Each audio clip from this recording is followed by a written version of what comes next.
They came from the east. The barbarians who destroyed Rome, the greatest empire the world had ever seen. For 1,500 years, their names have been bywords for mindless brutality.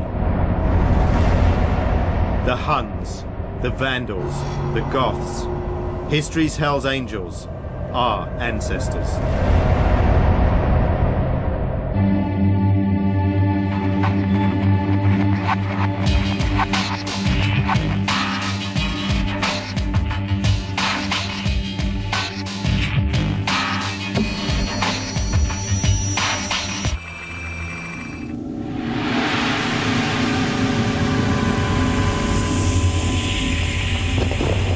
The books tell us the barbarians created a time of darkness and chaos.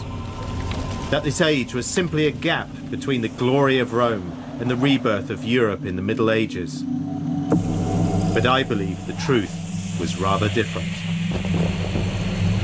I suspect we've been misled by the few surviving records from the Dark Ages. I believe that we owe much more to the barbarians than we realise.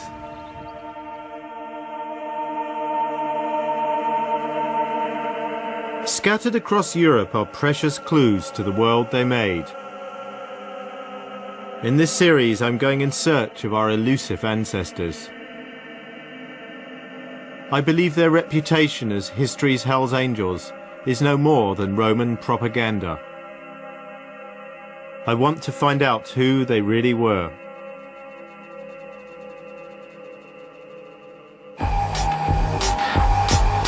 But first, I want to try to solve the mystery of why their legacy has remained hidden for so long. Here at Hadrian's Wall, there's a clue to why we are so ignorant of our barbarian heritage.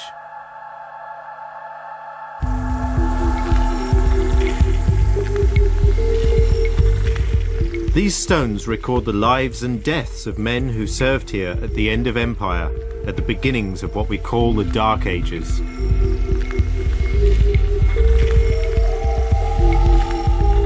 Here's a Roman memorial for a Roman soldier, sacred to the memory of the departed Dagvalda, soldier of the first cohort of Pannonians.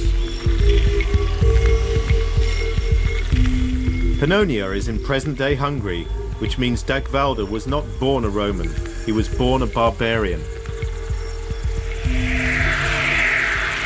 And he's not the only one. When you look closer at these weathered Roman inscriptions, you can see that very few of these Roman soldiers came from Rome at all. Most were born barbarians.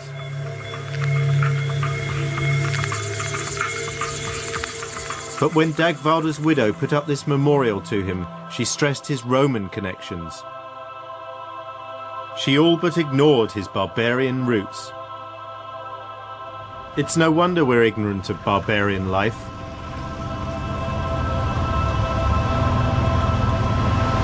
It's 1,600 years since the Romans left Britain. But even today, if we want to express power and stability, if we want to reflect authority and wealth, we defer to a classical age. We imitate the Romans.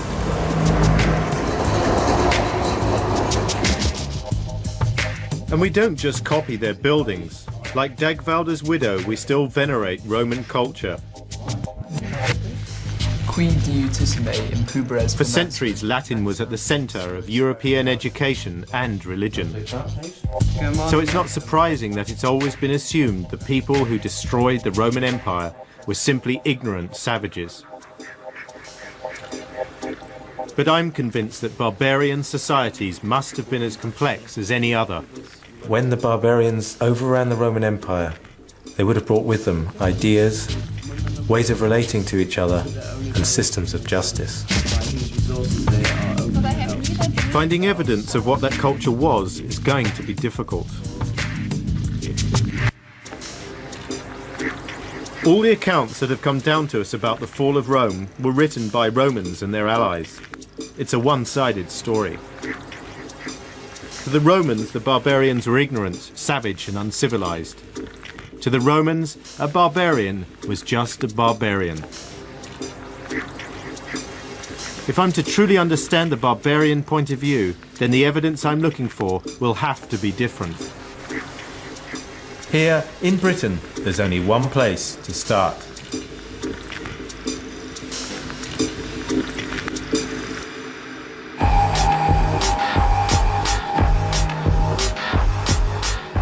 What would the barbarians have made of the kind of people who could create a structure like this, 20 feet high and 70 miles long? There's very little evidence that they wanted to invade this part of the empire. So what was the wall for?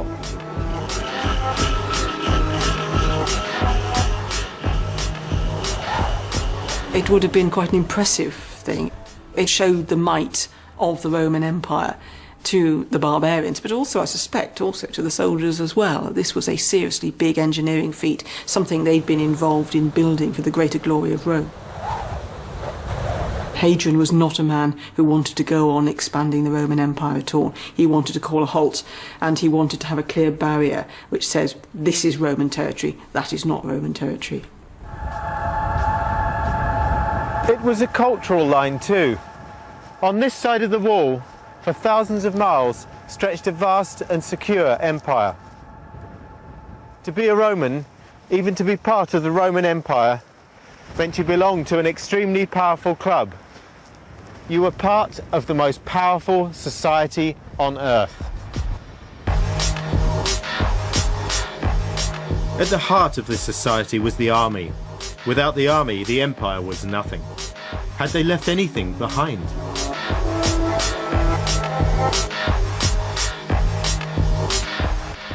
Have any weapons been found on the wall? Remarkably few, because obviously soldiers were looking after their weapons, they were expected to. But yes, we do have the odd piece, particularly of bows, composite bows. For example, we have a little tiny piece here, and this is the top of a bow. It's called an earlath. And this goes at the very end of the bow, takes the string through here.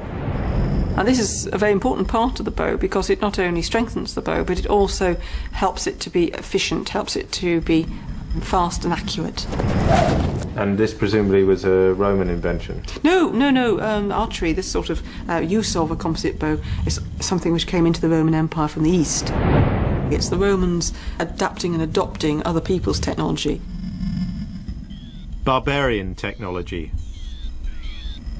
What's special about this Eastern bow is that the end is carved out of horn, so the string can be pulled back harder and further. With this innovation, they had transformed the simple bow and arrow into a weapon that won wars. So right at the heart of the imperial war machine lies evidence of the skill and ingenuity of the barbarians.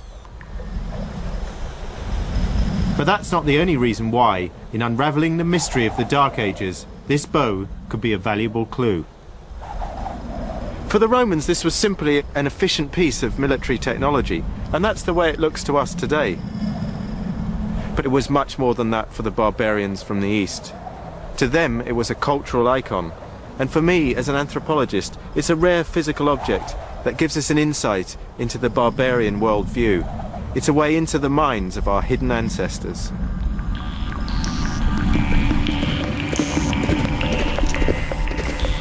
This is how the bow would have been fired.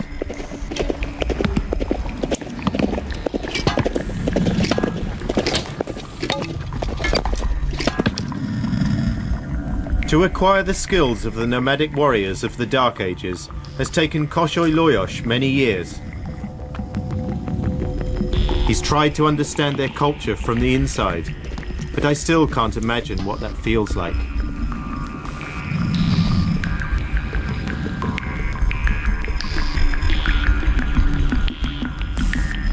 If you do something your ancestors did, you can come closer, closer and closer. If I don't use the bow and don't sit on the horse, no contact. But I do every day, 2 times a day. It's a little bit closer and closer, and I can thinking about the past.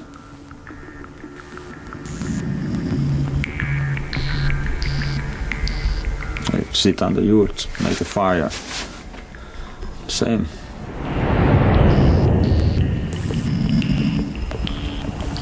2,000 years ago, the people say, shoot from the horse. I think it's a little bit closer.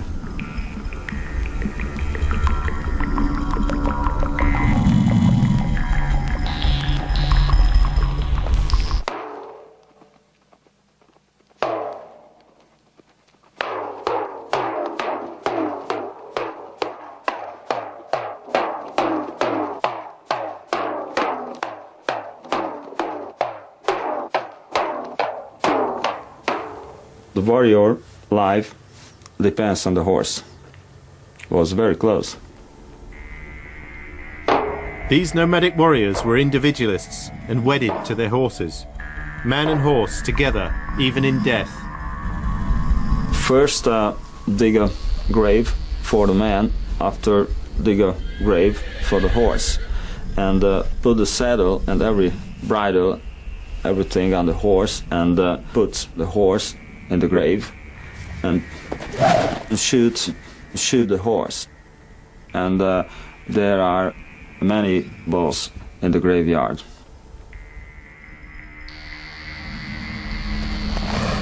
Spending time with Lajos gives me glimpses of the barbarian mind. I can see what a very different universe these individualistic guerrilla warriors inhabited from the centralized and hierarchical world of the Roman legionary.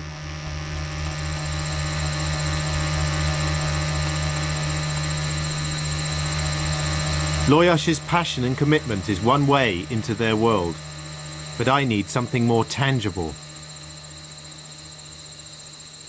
My journey through the Dark Ages starts in the very last days of Empire, the beginning of the 5th century. That was the time the Romans made this extraordinary map.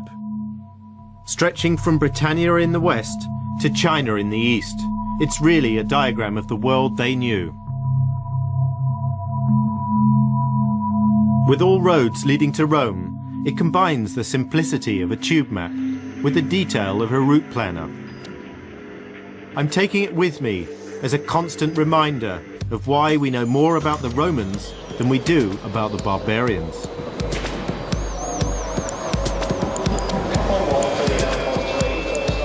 No barbarian map survives. We don't even know if they ever made any.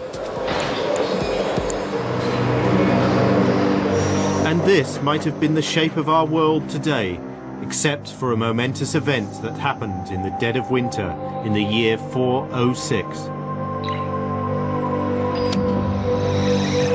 It happened at the most important frontier in Roman Europe, the Rhine. It was here that Rome's most important barrier collapsed. The dam holding back the barbarians burst. For the people of Europe, life would never be the same again.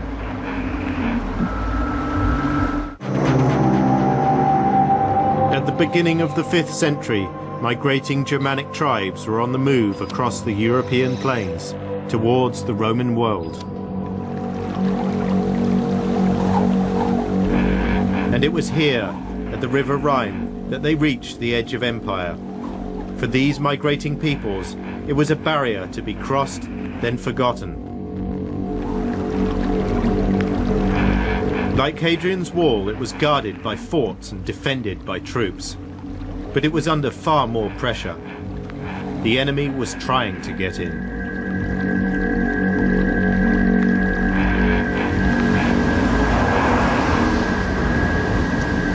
This was a frontier town. Behind me, Pax Romana, and in front of me, Germania. This is the place where the barbarians arrived.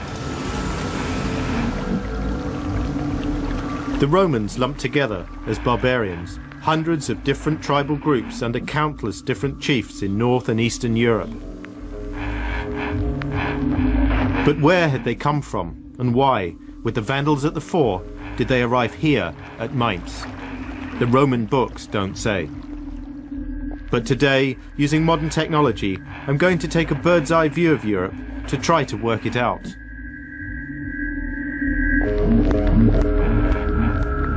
So in the Dark Ages, when people came from the east into Europe, which routes did they take? Migratory peoples coming from the Eurasian steppe had various routes of access into Europe.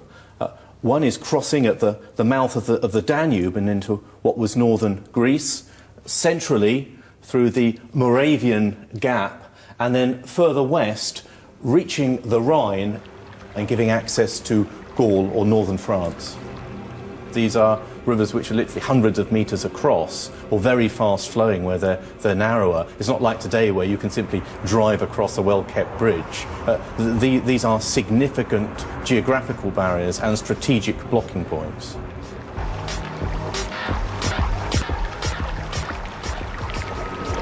When a Vandal arrived at this barrier at the beginning of the 5th century, he'd have been confronted not only by the river, but by the might of the Roman navy.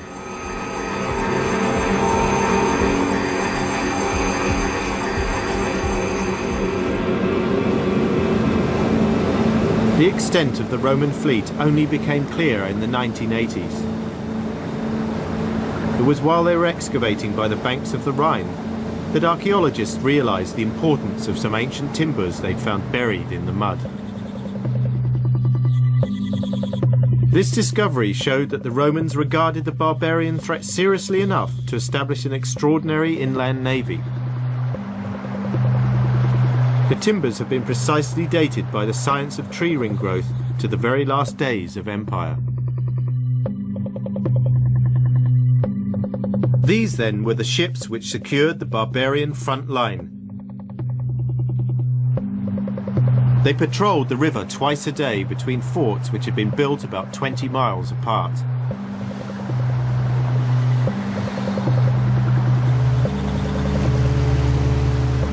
This left the Vandals and their allies facing a formidable deterrent. But I wanted to know who it was who was pushing the Vandals and their allies against the frontier. This is the model, the Huns pouring out of the Eurasian steppe and driving the more settled people before them, so they press up against the borders of the empire, eventually desperate to fight their way in. The horse archer armies of the Huns could cover 1,500 miles in a week. They were different from the slow-moving migrant groups like the Vandals. The Huns darted westwards, harrying the more settled tribes, shunting them up against the frontier.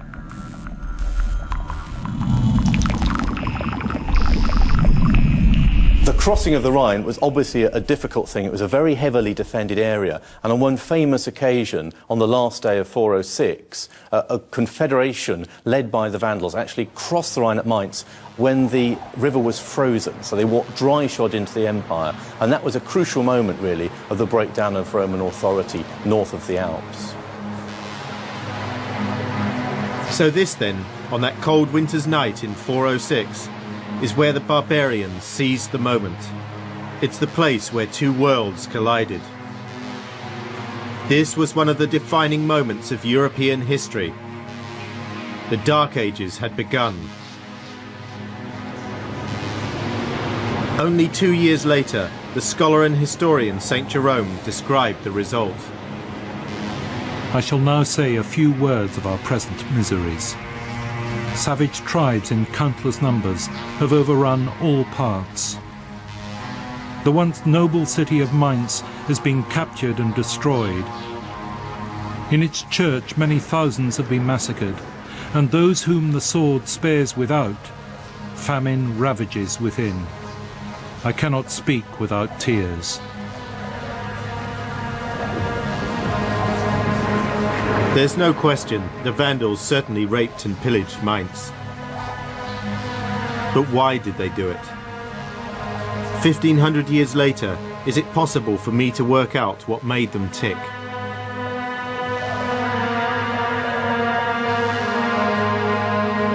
Most peoples who would invade the town or city of another people and stay there would want to keep it in some good shape, but you're saying they're completely decimated. I think no these wandering tribes had no inkling of what life in a town means, and so they had no idea that the town itself had some worth.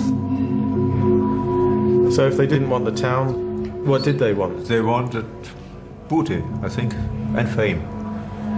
For these early Germanic tribes and peoples, fame was the dominating motive. The Vandals wanted fame, and it was their booty, Roman gold, which reflects their desire for glory. But what did they do with the gold? They reworked it. Oh, they made their own objects refashioned out of the Roman it gold. into ornaments of their own style. So they had good craftsmen, or? Yes, they had. They had.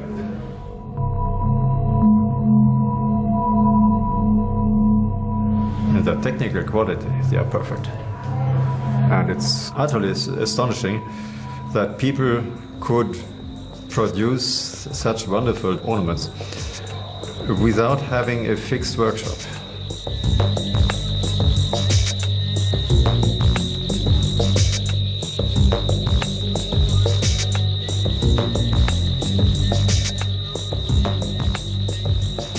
They all had the same way of life, living on their wagons, and so being incredibly mobile, so to speak, carrying their state with them on their wagons.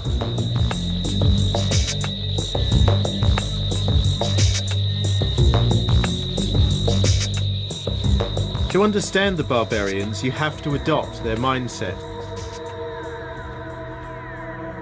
Civilization doesn't have to mean living in stone buildings. It doesn't even have to mean living in cities. Tribes like the Vandals weren't looking to settle down. They carried their state with them. They moved slowly in huge numbers with their carts and their belongings. They sacked the city, they took what was valuable to them, and they moved on. They didn't need or want the aqueducts or amphitheatres. They weren't ignorant savages. They just valued different things from the Romans. It's been hard to find evidence of these transient people. But new clues to life in the Dark Ages do occasionally emerge.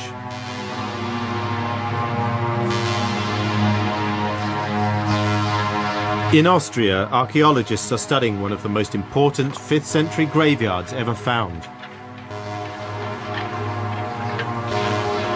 It's yielding tangible evidence about the way of life of these Dark Age people. But they've discovered something more.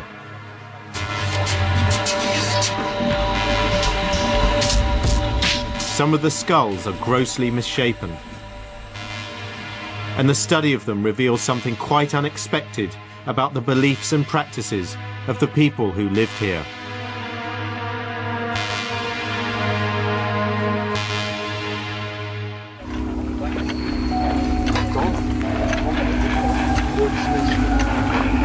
In this Dark Ages graveyard, I'm hoping to find clues to help me understand the most elusive of all the barbarians,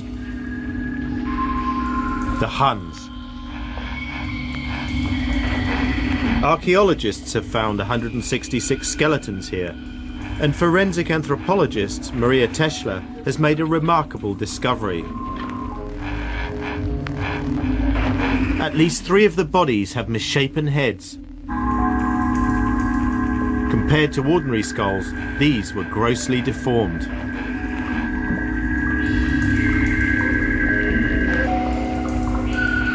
I would say this is the most impressive one. This is the skull of a young male, around 20 years of age, and this skull shows a very severe deformation. This was no natural malformation. These skulls had been deformed during childhood, deliberately. They used a tight bandage. We do not know about the material. Most probably it was leather or other material. And they started to do this deformation in a very early childhood, in the period shortly after the birth, because the bone is very soft in that time.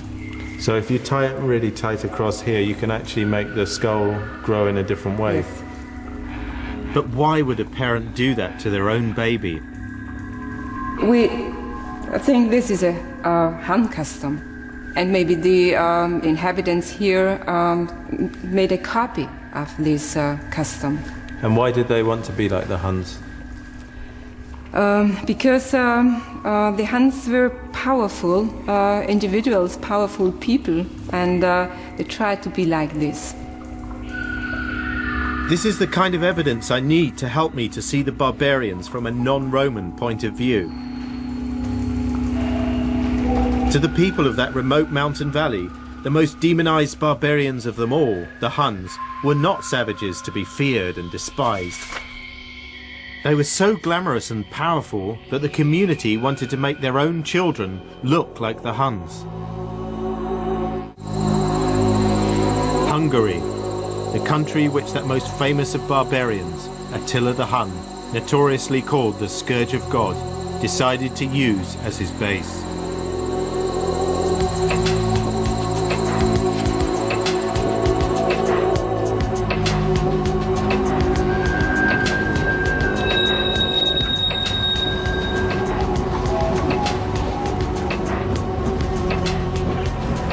The perplexing thing is that although we've all heard of Attila, the Huns themselves left remarkably few traces of their time in Europe. They're practically invisible. Almost all the archaeology they left is the dust and the charcoal of the cities they burned.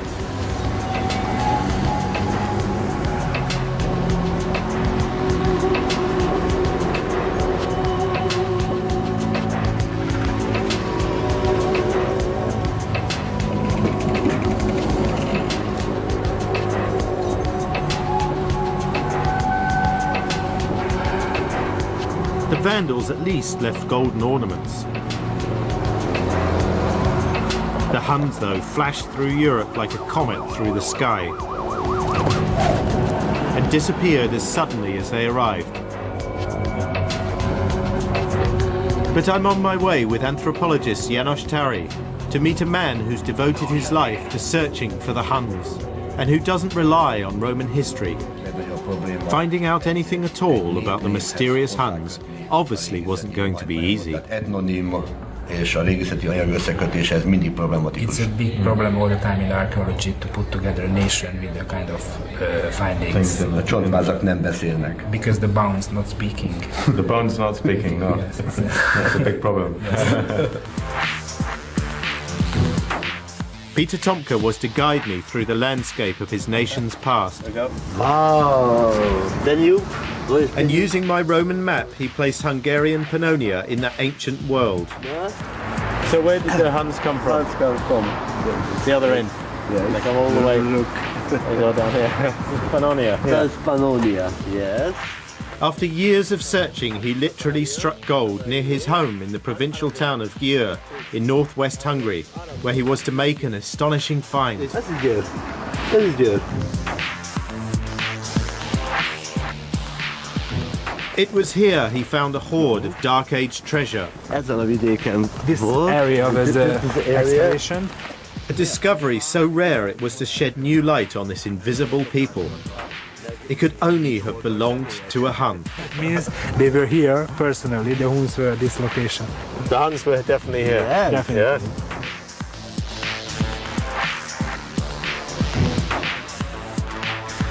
What was it that Peter Tomka found that was so convincing?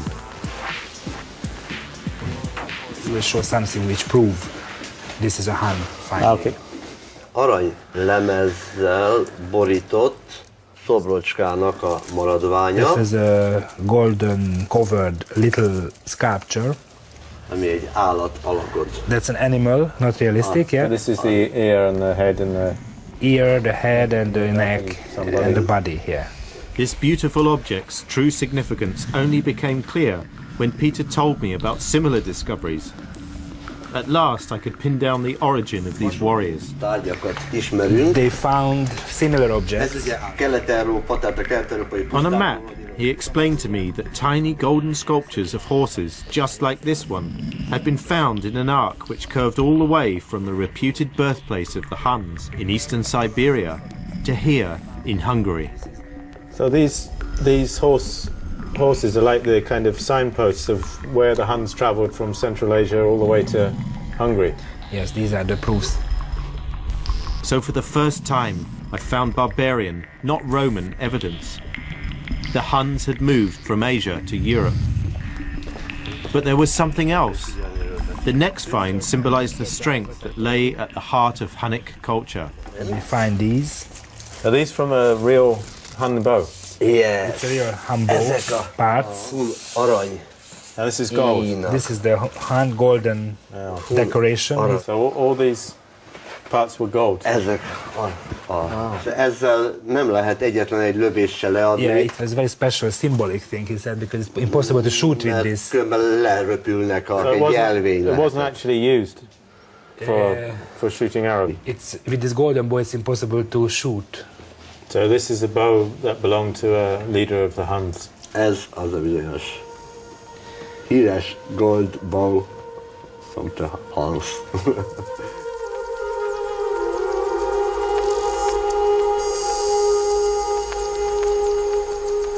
So the bow that the Romans used because it was efficient, the Huns buried with their leaders.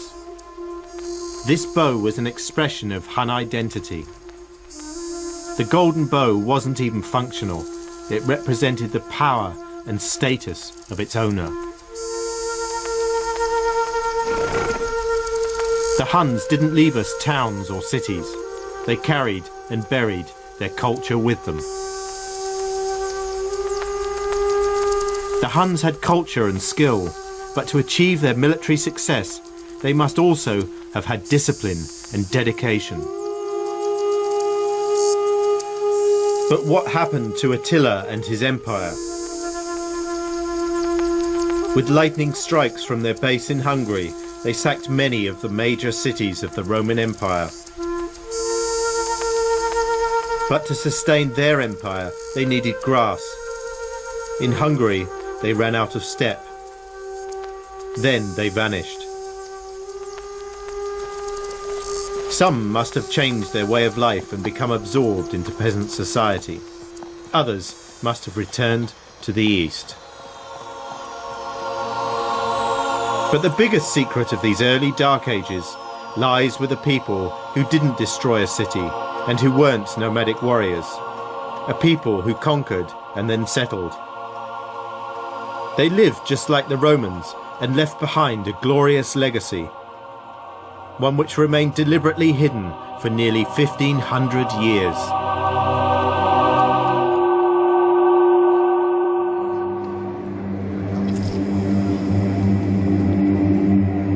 This is Ravenna in northern Italy. Today it's a quiet, picturesque city celebrated for its Byzantine legacy, the art and architecture created by the Eastern Roman Empire. Or was it? In fact, much of the glory of Ravenna is not Roman at all, but barbarian. Just as the Vandals had crossed over the Rhine, so another group, the Goths, had been pushed into the empire by the Huns. Here in Ravenna, the Goths took over the last capital of the Western Roman Empire. For 33 years under their king, Theodoric, it was the equal of any Roman capital. Theodoric renovated and reformed its institutions, improved and enhanced its splendor, and in a few short years created one of the wonders of the age.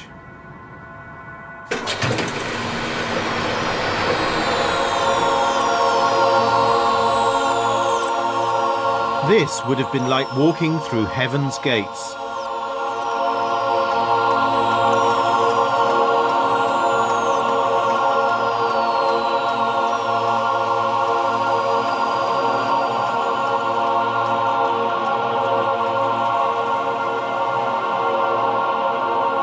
If this had been an age of darkness, then here, without doubt, was a cathedral of light. This is Sant'Apollinare Nuovo, built by Theodoric nearly 1,500 years ago, one of the brightest jewels of the Dark Ages.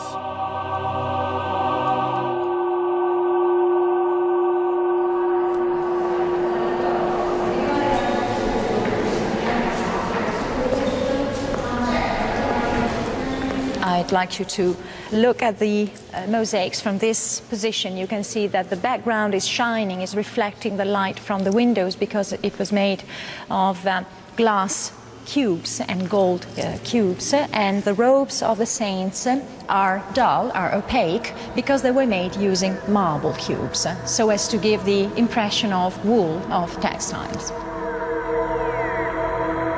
These works were commissioned by Theodoric, the Gothic king. Yet most visitors today think they are Roman or Byzantine mosaics. Why should that be? Is it because we have all been conditioned to assume that work of this quality must be Roman? Perhaps there are other reasons. As I looked more closely, I began to wonder, why are there so many mosaic curtains in a scene of such splendour? And what do these hands, unattached to any bodies, signify? Could I learn the answers to these barbarian riddles in modern Ravenna? Mosaics are still being produced here in exactly the same way as they were in the Dark Ages. Only highly skilled workers could produce glass and marble with the desired effects of scattering or absorbing light. To a barbarian immigrant, the effect of turning tiny pieces like this into works of art must have seemed magical. Can I cut one? Can I cut? Me? Yes, if you want. Okay. Just a little. Okay. Can you use this or not? Yes, yes, I it's a good use. shape? I use. Goes here. No, here. No? It's better here. Oh, there, okay. Okay. These pieces, called tesserae, are cut and placed on a pattern which sometimes reveals itself only at a distance. Gold mosaic was made by placing gold leaf between layers of clear glass. It's a slow, costly and very secretive art, and it was only commissioned by the rich and powerful. Later rulers were no exception. Here's a copy of the famous portrait of Justinian, the Roman Byzantine emperor who ruled Ravenna after Theodoric. In Santa Pollinare, I wanted to see whether the mystery of the curtains was any clearer. I realise now that they reflect so much work that they must have had a very deliberate purpose. What were they supposed to represent? This part of the mosaic that shows you the royal palace, all this mosaic was made and commissioned by Theodoric. This mosaic has been changed, altered. We could say that it has been vandalized by the Byzantines because some images have been destroyed. Those images that had portrayed Theodoric, members of his court, members of his clergy, and that stood between the columns, now they have been replaced with curtains. But you can still see the hands here. There is one hand here, another one here, another one here, and another hand here, and another hand here. And you can still see the halos here of the heads that have disappeared. All these elements tell us that previous images have been destroyed. It was an act of censorship, we could say. Those who succeeded Theodoric deliberately left some traces of his presence, the hands on the pillars, to emphasize their own ability to destroy his barbarian kingdom. The returning empire was determined to banish the image of Theodoric from history altogether. But one rare image of him survives. This is a medallion that was issued in the year 500, and it's the only image that we have of Theodoric, and maybe you can see a certain similarity with the mosaic. There certainly is a similarity between Theodoric's face on the rare medallion and the image of Justinian I'd been working on. The medallion shows Theodoric without a crown and simply dressed. And recent research has proved that the crown and the brooch on Emperor Justinian's mosaic were added later, as was the name Justinian itself. Could it be that the mosaic face had once belonged to Theodoric? What would happen if you compared the images closely?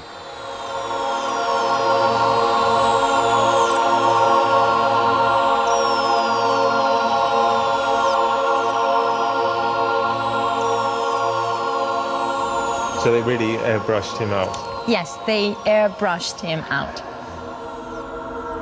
The returning Romans had felt so threatened by this evidence of a barbarian culture that they removed it.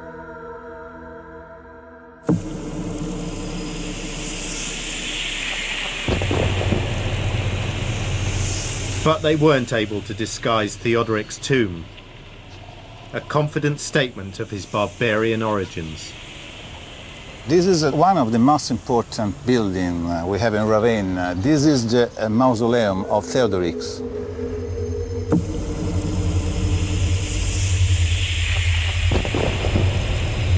There are echoes of his early childhood on the plains of Eastern Europe. And to many, the shape of the roof resembles a yurt, the tent favoured by nomads from the east.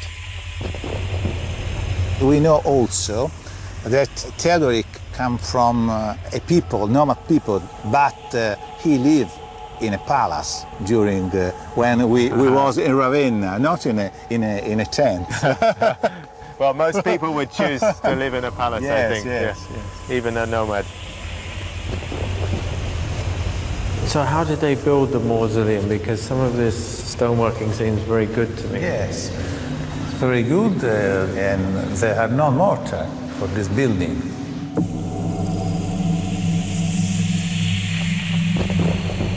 The vast dome of a roof was carved from a single piece of stone which was shipped across the Adriatic Sea from Istria in modern-day Croatia.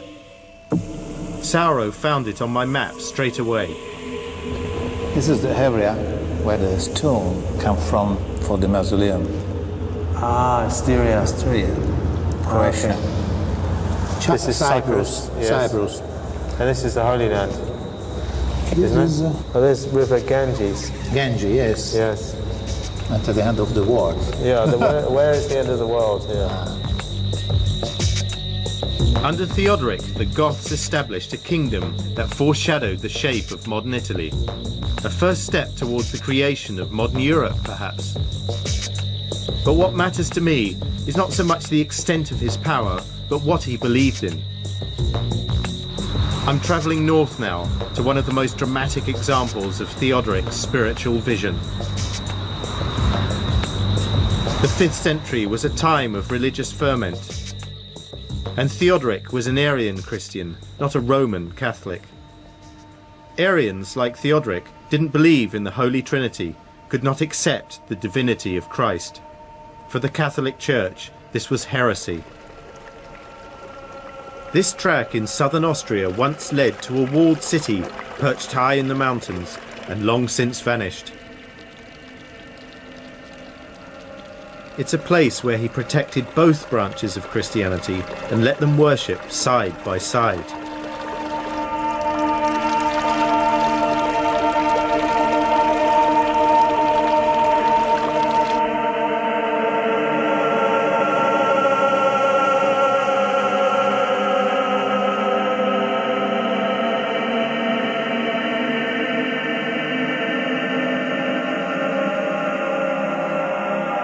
Side by side on the top of the mountain stand the ruins of 2 ancient churches. The Catholic Church on one side, and here, some 50 yards away, the Arian Church. As the 2 congregations worshipped, they must have heard each other's prayers.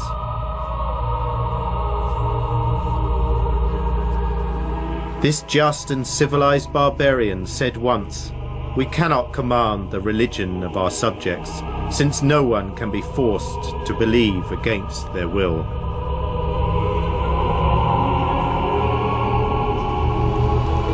Here, as in Ravenna, the Goths displayed an extraordinary tolerance. A tolerance perhaps we wouldn't expect to find among barbarians, and a tolerance perhaps that we're lacking today. People still come here on pilgrimage, and though they are not honouring Theodoric's memory, it seems to me, of all the barbarians, he's the one we should remember.